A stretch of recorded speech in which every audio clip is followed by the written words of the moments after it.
नमस्कार दोस्तों, स्वागत है आपका हमारे YouTube channel grow your knowledge के अंदर। उम्मीद आप सब कुशल मंगल होंगे। हमारी ऑफिस की क्लासेज चल रही हैं। अगर आप पहली बार चैनल पे आए हैं तो इसको सब्सक्राइब कर लीजिएगा। पुरानी क्लासेज आपने नहीं देखी है तो चैनल वीडियोज़ में जाके प्लेलिस्ट के अंदर आप पुरानी क्लासेज देख सकते हैं। आज की क्लास अपन शुरुआत करते हैं बिना किसी देरी के। आज की क्लास इसके अंदर अपन सीखेंगे क्या, पेज लेआउट अपना जो चल रहा था पहली क्लास के अंदर, उसके अंदर अपन ने पेज सेटअप सीख लिया था। आज अपन सीखेंगे इसका बैकग्राउंड, पेज बैकग्राउंड और पैराग्राफ। ठीक है, तो चलिए शुरुआत करते हैं। पहले इसके अंदर है वाटरमार्क। वाटरमार्क होता क्या है कि इसके टेक्स्ट के पीछे जो हल्के कलर का कोई टेक्स्ट लिखा रहता है वाटरमार्क के रूप में, है ना, उसको बोलते हैं। तो यहाँ पे जैसे ही आप वाटरमार्क पे क्लिक करोगे, यहाँ पे देखो कुछ सैम्पल्स दे रखे हैं। मैं खुद का कस्टम करना चाहता हूँ, लिखना चाहता हूँ, तो यहाँ पे कस्टम वाटरमार्क।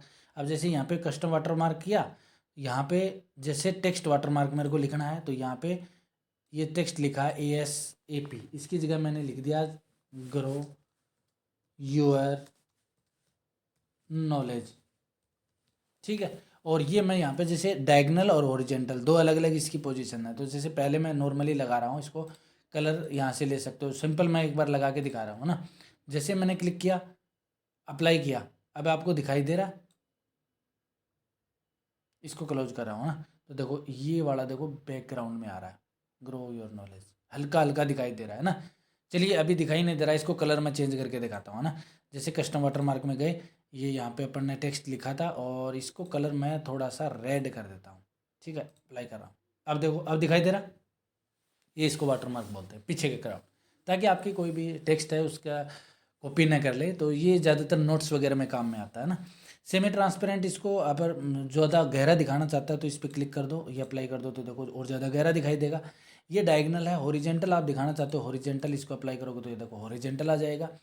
उसके बाद में इसके अंदर एक दूसरा और ऑप्शन है ना। ये तो अपन ने टेक्स्ट लिखा है, टेक्स्ट की सारी फॉर्मेटिंग है। कलर आप ले सकते हो, साइज देखो यहाँ पे साइज आप ले सकते हो, और फ़ॉन्ट है ये ले सकते हो आप। जैसे शुरुआत में होम टैब में अपन ने दिखाया था तो वो फ़ॉन्ट ले सकते हो।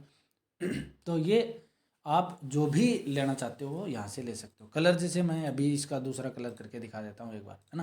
तो ये देखो कलर, ठीक है। तो ये आपका वाटरमार्क है। उसके बाद में इसके अंदर ही एक ऑप्शन और है, पिक्चर वाटरमार्क। फोटो आप वाटरमार्क में लगाना चाहते हो ना, तो जैसे पिक्चर पे क्लिक करोगे तो सेलेक्ट पिक्चर का ऑप्शन आएगा। आपकी पिक्चर कहाँ पे है उसको सेलेक्ट करो। जैसे डेस्कटॉप पे अपन ने ये पिक्चर जो डाली थी वो अपन डाल रहे हैं इसको वाटरमार्क में।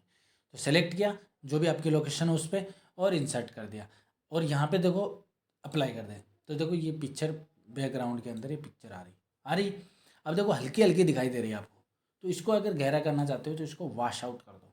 वॉश आउट पे जैसे आप क्लिक करोगे तो थोड़ी गहरी और अच्छी। ठीक है, तो ये इसको वाटरमार्क बोलते हैं। हटाना चाहते हो तो यहीं पे आप इसको नो वाटरमार्क करके यहाँ पे अप्लाई कर दो, ये हट जाएगा। ठीक है, उसके बाद में पेज कलर, पेज का कलर देखो एक होम टैब में भी अपन ने पढ़ा था, वो पैराग्राफ कलर था। जैसे मान लो ये पैराग्राफ अपना, कर्सर यहाँ पे जैसे होम टैब में गए और यहाँ पे ये पैराग्राफ कलर था, तो देखो ये पैराग्राफ पैराग्राफ पे हो रहा है, समझ रहे हो। और ये पेज लेआउट का पेज का कलर है ना, पूरे पेज का देखो हो रहा है। जो भी कलर लेना चाहते हो आ रहे हैं। अब देखो इसके अंदर सबसे ज़बरदस्त ऑप्शन अपन ने, देखो खुद की जो वो बोलते हैं ना क्रिएटिविटी होती है कि अपन कैसा बनाना चाह रहे हैं। एक तो ये सिंपल भी है, एक इसके अंदर देखो फिल इफेक्ट में आपने अगर पिक्चर वाला पढ़ा है फॉर्मेटिंग, तो उसमें आपने पढ़ा हुआ है फिल इफेक्ट, ये प्रीशेट वगैरह है, जो भी कलर जैसे है ना। जैसे मैं यहाँ पे रेनबो इफेक्ट ले रहा हूँ, है ना। ये अपन ने उसमें पढ़ाया था, अगर आपने पढ़ा होगा तो आपको याद होगा। अगर नहीं देखिए क्लास तो वो ज़रूर देखिएगा। जैसे मैं ये ले रहा हूँ ना, तो ये देखो ये डिजाइनर टेक्स्ट। ठीक है, तो ये आपकी क्रिएटिविटी पे डिपेंड करता है कि आप एक कैसा टेक्स्ट बनाना चाह रहे हो, है ना। सिंपल कलर भी हैं देखो ये वाले, और यहाँ पे फिल इफेक्ट के अंदर अलग अलग कलर भी हैं। 1 कलर है, 2 कलर है, टेक्सचर है, टेक्सचर भी ले सकते हो आप। जैसे मैं ये टेक्सचर लगा रहा हूँ, ठीक है, तो देखो कितना खूबसूरत लग रहा है। उसके बाद में यहाँ पे देखो पिक्चर भी लगा सकते हो। जैसे पैटर्न है, 2 पैटर्न बना रहा हूँ मैं अलग अलग कलर का। जैसे एक रेड ले लिया ये वाला, और ये लगाना चाह रहा हूँ, ये देखो कलर ये लगा दिया। फिर एक इसके अंदर जैसे मैंने पिक्चर वाला बताया आपको, तो यहाँ पे देखो लास्ट में पिक्चर है, यहाँ पे सेलेक्ट पिक्चर किया। ये जैसे ये पिक्चर मैं इसके अंदर कलर के रूप में लगाना चाह रहा हूँ, ये देखो कलर के रूप में आ गई। कहने का मतलब ये है कि ये आपकी क्रिएटिविटी पे डिपेंड करता है कि आप कौन सा लेना चाहते हो ना। हटाना चाहते हो तो इसके अंदर नो कलर कर दीजिए, हटा जाएगा। उसके बाद में है पेज बॉर्डर चारों तरफ का बॉर्डर लगाने के लिए, ठीक है। तो ये बॉर्डर अपन जैसे यहाँ पे बॉर्डर पे जैसे ही क्लिक करेंगे तो यहाँ पे देखो नन दे रखा है, ये हटाने के लिए सिंपल पहले ही बता देता हूँ। बॉक्स है, बॉक्स के रूप में देखो यहाँ पे अलग अलग दे रखे हैं, टॉप बॉटम लेफ्ट राइट, चारों लेना चाहते हो चारों ले सकते हो। और यहाँ पे अलग अलग दे रखे हैं देखो ये बॉर्डर, जैसे मान लो मेरे को ये बॉर्डर लगाना है, ये देखो मैं अप्लाई कर दिया तो देखो चारों तरफ बॉर्डर आ गए। इसकी अलग अलग फॉर्मेटिंग है, कलर यहाँ से ले सकते हो, जैसे यहाँ पे कलर लेना चाह रहा हूँ, ये देखो कलर हो गया। उसके बाद में जैसे यहाँ पे इसकी साइज़ है विड्थ, ये जैसे मान लो मैं 4 पीटी ले रहा हूँ, 4.5 पीटी ले रहा हूँ, साइज़ कम हो जाएगी, बढ़ जाएगी। जैसे कम यहाँ से करनी है, छोटी सी लेनी है, ये कम हो जाएगी। कहने का मतलब ये यहाँ पे इसकी फॉर्मेटिंग है ना, तो ये बढ़ा सकते हो। उसके बाद में इसी के अंदर आर्ट का भी दे रखा है, ये जैसे ये अपन ने तो लाइन डाली थी, आर्ट भी है कुछ, जैसे ये देखो फल फ्रूट की आर्ट है, ये देखो कितनी खूबसूरत लग रही है ना। ये कब आपको मतलब कहने का सुंदर कब दिखाई देंगे, जैसे मैं यहाँ पे इसके इसी के अंदर फिल इफेक्ट कुछ पैटर्न या टेक्सचर डाल रहा हूँ, ग्रेडिएंट इफेक्ट डाल रहा हूँ, प्रीसेट में मैं ले रहा हूँ इसको, रेनबो इफेक्ट है, और ये देखो इसका अलग, आप देखो एक डिज़ाइन पहले थी और एक ये है ना। इसके अंदर बॉर्डर भी और भी हैं, देखो इसके अंदर जैसे जो भी बॉर्डर लेना चाह रहे हो आप, ये देखो। तो कहने का मतलब ये है कि ये आप पे डिपेंड करता है कि आप कैसा इसके अंदर इंडेंट क्रिएटिविटी आप क्या इसके अंदर यूज लेना चाह रहे हो ना। हटाना चाहते हो तो इसी के अंदर जाके नन कर दो, इसी हट जाएगा। वैसे ही पेज कलर को हटाना चाहते हो तो नो कर दो, नो कलर, इसके अंदर ये हट जाएगा। नेक्स्ट अपना जो है इसके अंदर वो है पैराग्राफ, पैराग्राफ की इंडेंट बढ़ाना, जैसे ये है, ठीक है। अभी इसकी इंडेंट मैं बढ़ाना चाह रहा हूँ लेफ्ट साइड, है ना, देखो बढ़ रही है, और घटाना चाह रहा हूँ यहीं से घटा दूंगा। इसके अंदर देखो, अब देखो मैं अब घटा रहा हूँ, ये देखो, ठीक है, और बढ़ाना चाहता हूँ यहाँ से, आप यहाँ से भी कर सकते हो और यहाँ से पकड़ के भी कर सकते हो। जैसे मान लो मेरे को इसकी करनी है, केवल इसकी करनी है, ये देखो, ठीक है, और हटाना चाहते हो अर्थात ये सेम राइट का है। अब राइट साइड में देखो ये बड़ा आ रहा है, देखो ये बड़ा, ठीक है। तो ये इंडेंट का, ये रूलर बार का डायरेक्ट इंडेंट बढ़ाने और घटाने के लिए।